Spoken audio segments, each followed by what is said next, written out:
is intended only for mature audiences.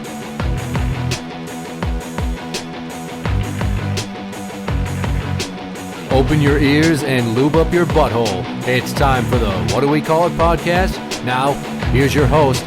It's Jmann. Welcome to the What Do We Call It podcast. I'm Jmann. This is Steiny. So we were just talking about something else, and he starts to tell me part of a story, and then we don't record it, and then I guess it's this whole thing, so just fucking go nuts. Okay.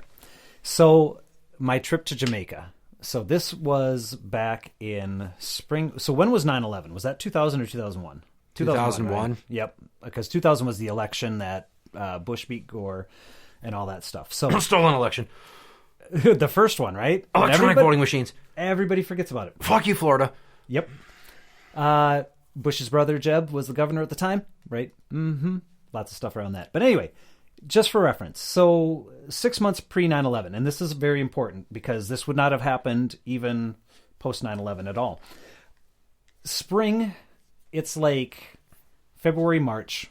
My roommate and I decide we want to go on a trip. We've got a week's vacation, but we don't know where we're going to go. And he finds an all-inclusive package deal to Jamaica. Straight flight there, straight flight back. Everything's included for a week. Room, board, food, drinks, everything at the resort. We get all excited, buy the tickets, go down there. Only thing is, I don't have a passport. But back then, you would just need a birth certificate, proof of ID. So I'm like, sweet, my parents have my birth certificate. Let's go there. So I go to my parents' place, cannot find my birth certificate at all. Like my original birth certificate with my little footprints on it, my mom can't find it. Is this because secretly you were adopted? No, I'd originally seen this birth certificate. I knew it existed. Because it would have been an interesting wrinkle. Yeah. I have since gotten a copy of my birth certificate since, so I know it did exist. Okay.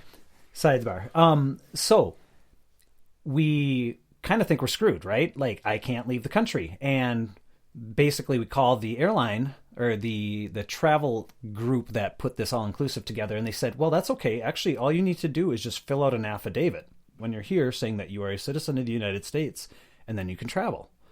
I'm like, oh, okay. Not realizing that that's just one way. That affidavit works for getting out of the country. Jesus. That doesn't work for getting you back into the country. I digress. We'll come back to that. So I'm still kind of nervous about the affidavit thing. My roommate does this absurd thing where he takes his buddy's birth certificate, who was born in Mora, Minnesota, and they put my name on the birth certificate in such a crappy way, photocopy it. It's like the worst thing ever. This isn't going to pass anywhere, right? But I got this in my pocket, right? Just in case I got a kind of a birth certificate on me. Isn't legit, but in case somebody needs to see it. So come day of the trip, go to the airport, sign the affidavit, fly out, get all the way down to Jamaica, and yeah, that affidavit doesn't mean anything. They need to see a birth certificate. So I bring out the fake one. They just glance at it, stamp it. I'm in the country. Have a great week, a lot of fun, party with, people, a couple different groups of girls from different areas. One was from like Northeast Boston area. Another group was from two gals from Wisconsin. Hang on. The girls from Boston? Yeah. Did they sound retarded? No, they sounded actually refined. They were not like deep Boston. This was more like, say, Massachusetts, New Hampshire, Vermont. Not like deep in the heart of Boston. I know. You're trying to really visualize it. For what it's worth, there was a big one and a skinny one. Okay. Did the big one wear like a tube top she had no business having on with her body shape? No, she wore a lot of clothes that hid like all shape. Oh. Like baggy t-shirts and stuff. She was very self-conscious about her figure. She was. You could have easily gotten in those pants. What's funny is she really liked me, and you're probably right. It was ironic, too, because I thought the skinny one was very cute, and the skinny one had a thing for my roommate, and my roommate was gay, so she didn't have a chance. Hi. We were all... This just sounds like an episode of a sitcom at this point. We were all just, like, swinging at the wrong branches. You know what I mean? Like, none of us in that group were going to ever connect. So we spend the week down there, have a great time. I get burned in like an hour and a half's time at the grill. I end up getting some of the worst sunburn I've ever Like literally my face is blistering and peeling like the last days of the trip. Christ. Right. So go to leave. And again, I'm not really trusting this fake birth certificate, right? Yeah. I don't have the affidavit anymore. So I basically tell him at the counter in Jamaica, I've lost my passport. I don't have it. But you have those documents. Right. But I didn't show them because I was nervous. Like, I thought I got lucky as fuck getting into the country. Like, they didn't really care, but getting out, I thought I was going to be more in trouble.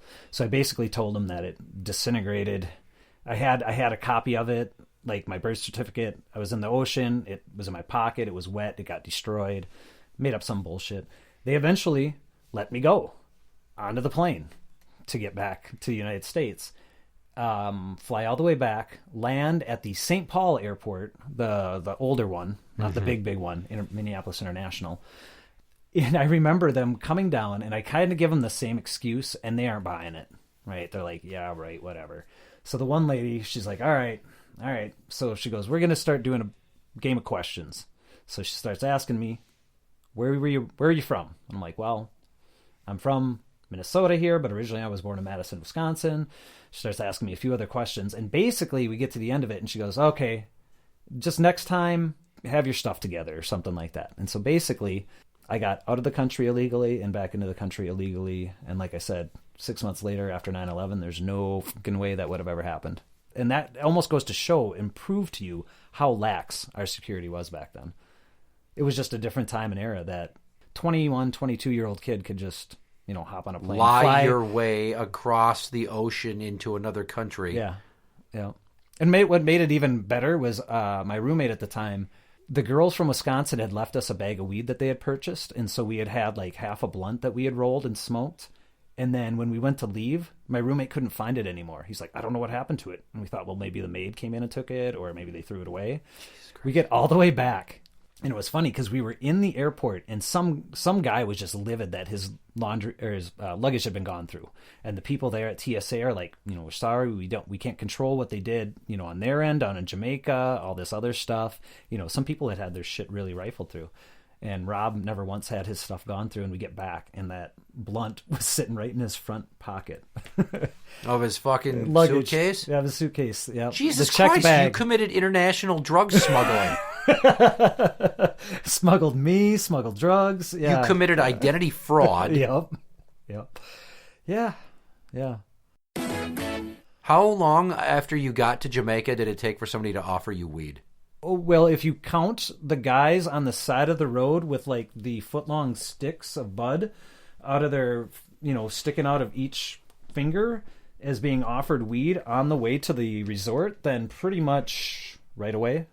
No, but like somebody coming up and be like, hey, man, do you want some weed? The very first day, as soon as we went down to the beach.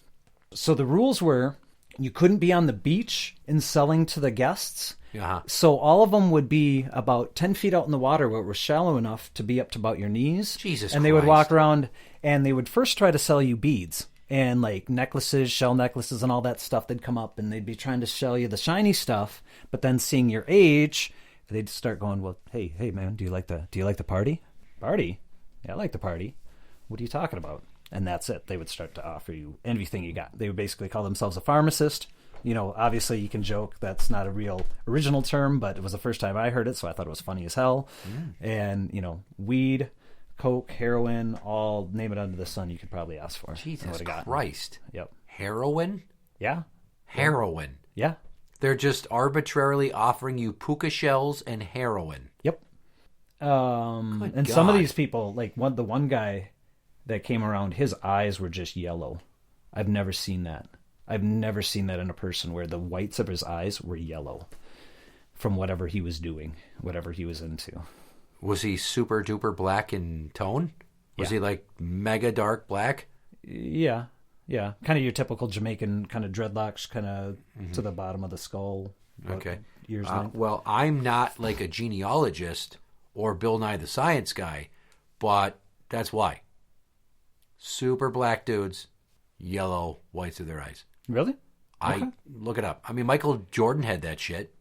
This was like surprisingly yellow. This wasn't just like a hint of yellow. This looked like something, but I could be completely wrong. Maybe Time's misremembering it too. Well, then you could have bought heroin from a guy that probably had hepatitis C. Well, and that's what I was wondering. If there was hepatitis or some other like condition like that, like not scurvy, but I think scurvy. Right? I What know. the I don't know fuck why was, I think did it's this scurvy. happen in the 1600s? Well, they don't. Okay, so one thing really surprising. Scurvy, he said. Jamaica, you go there, you think everywhere is like America. It is not. It is a third world country. And when I say third world country, you think I'm being hyperbolic? No, it is literally a third world country. There are haves and have-nots, and most people there are have-nots, right? You think of it as a vacation place, all these resorts. The resorts are gated in. They're closed in. Yeah, that's why you don't venture off the resort and go to places like Trenchtown, because you'll get murdered. Exactly, right? So, and Jamaicans are known for being violent cutters. I worked with a guy who was from St. Kitts, another island down there, and he's like, "Oh yeah, Jamaicans, man, you don't mess with them. They're a different individual." It's all machetes and fucking cleavers and shit. No, maybe that's just a mythology versus actual reality, but I'm repeating it, so I don't think it is. Yeah. I don't think it is. You might have earned it. I don't feel racist saying that. I'm just telling you, I'm very confident that those people love to butcher each other because they're poor as shit, and the less you have, the more likely you are to kill somebody to get anything. Yeah. Oh, well, that got very serious all of a sudden. Well, but yeah, that was my trip to Jamaica all those years ago, and it was a bit of fun. Yeah, that's not the whole story. I want to hear the other story that we were telling before we hit record.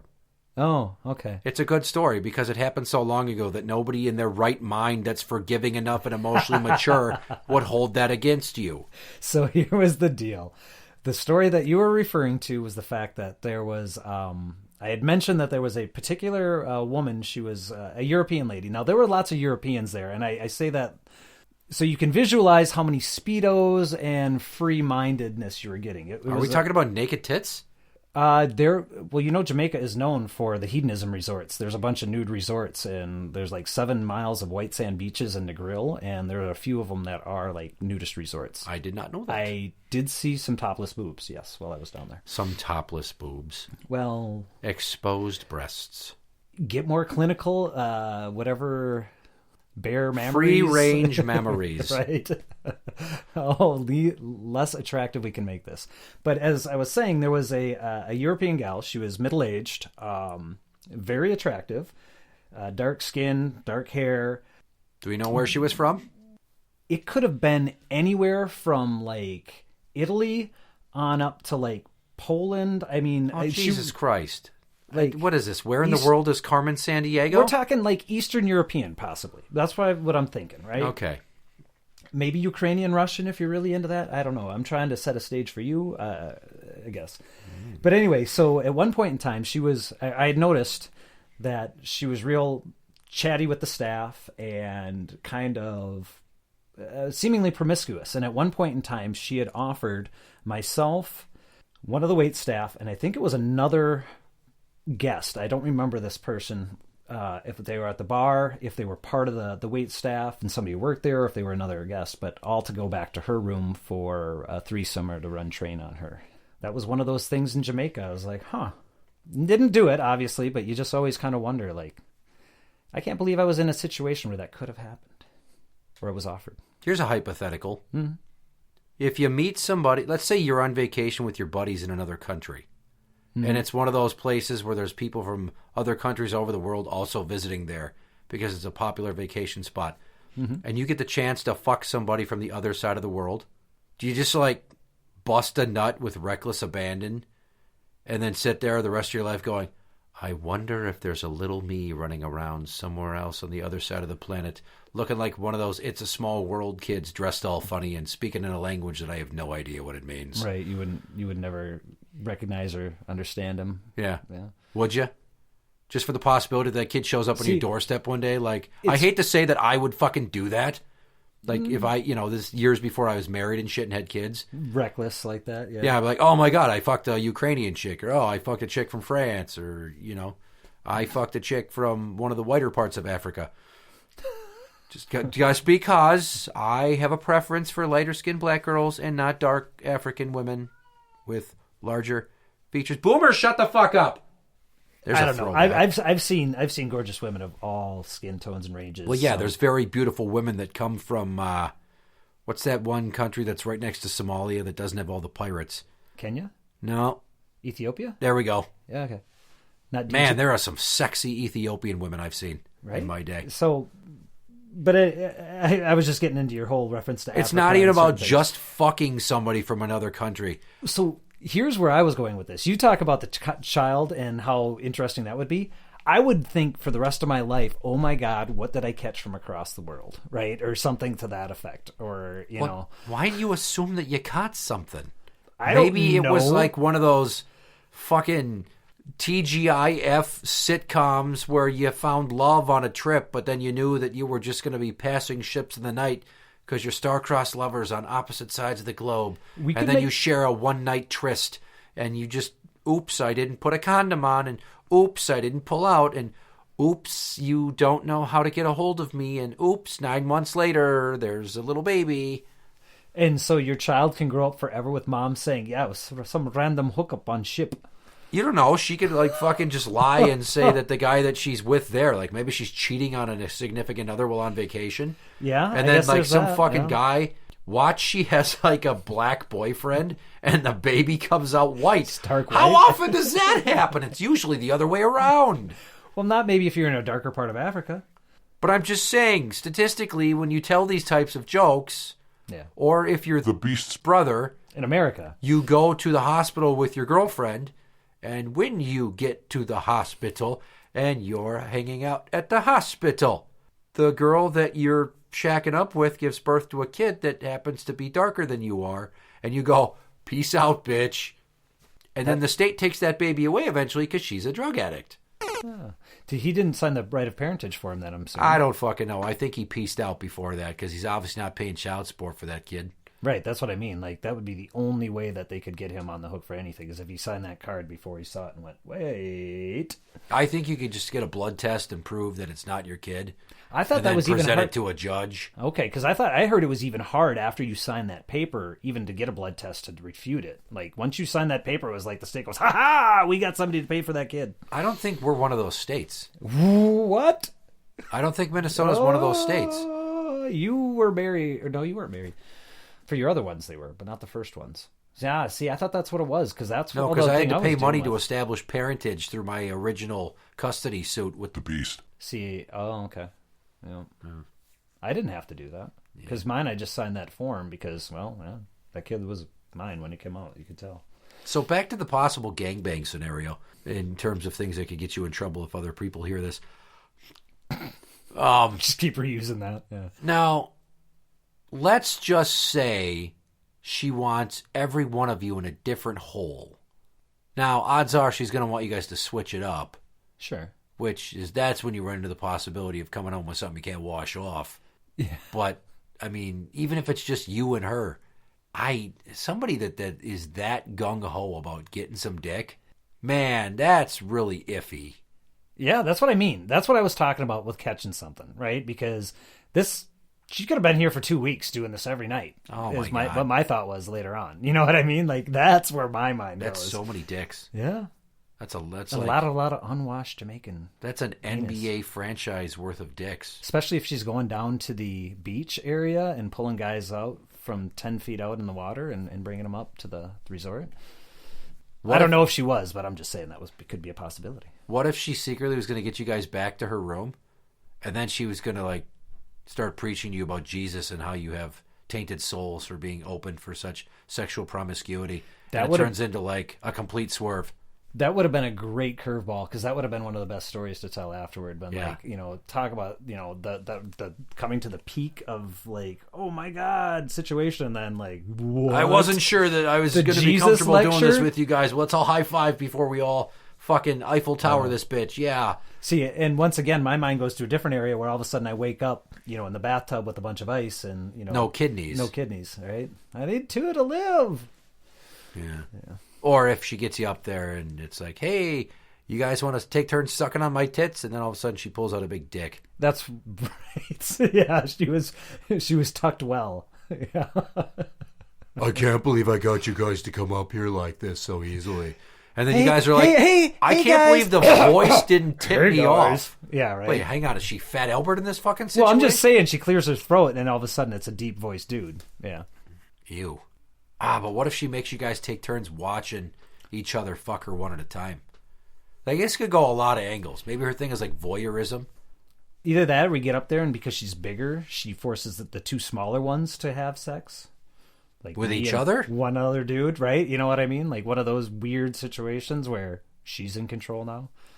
So many ways that could have gone. I don't like that scenario. I don't It either. ends up with peepees and scary. butts. See, I think of the scary scenarios and I'm thinking, whoo, I dodged a bullet. You're going, Well, like, I'd rather suck the tits and then she pulls out the dick than get up there and she's like, all right, well, surprise is on you. I want you two to make love to each other now. And then she pulls out a gun and is like, fuck or die. Right, some big giant German dildo You're like, machine. God damn it. All right, you know what? Buddy, you're going to have to catch first. Right. Because it harkens back to an episode with a concept I came up with a long time ago. You never go first. No. You just fuck his butt, and then you run out of the room really fast. Right. No reciprocate. Like, you never said I had to let him fuck me back. So here was As the you're, deal. like, fucking serpentining through the hallway trying to not get shot. Well, and so here's the situation. So you're sucking on some titty. Uh-huh. Pulls out the wang. Uh-huh. If you get to go first, do you stop? What do you mean? Is that the deal breaker if you get to go first? That she... No, she's making you guys fuck. No. What are I you was talking saying? about your original scenario. Where she you're pulls just, out the Where dick. you're just one-on-one, you're sucking on some titties, and then she pulls out a dick. But you get to go first. To fuck Her. her asshole? Yes. No. And See- the option is fuck her butt or die? No, or just leave. Like, what I'm getting at was it was supposed to be a This joke. is a terrible Leisure Suit Larry sequel right Yes, here. it was supposed to be the joke. leave. Right, so... People It under goes the back age to the of kind of like Chappelle 35 don't fucking understand what Leisure Suit Larry is. Yeah, right. Oh, yeah. Go back and search 80s Google video that games. shit. Yes. No, what I was getting at was kind of the Dave Chappelle thing, right? Like, you know, how he spent all night hanging out with the transvestite, you know, and all that kind of stuff, had a great time and all that. You know, it wasn't really the deal breaker because it was still a cool person. And so that's what I was kind of jokingly getting at, you know. Well, I mean, he would was you be just so into hanging it? out. Yeah. I don't think he was ever going to get to fuck her. Yeah.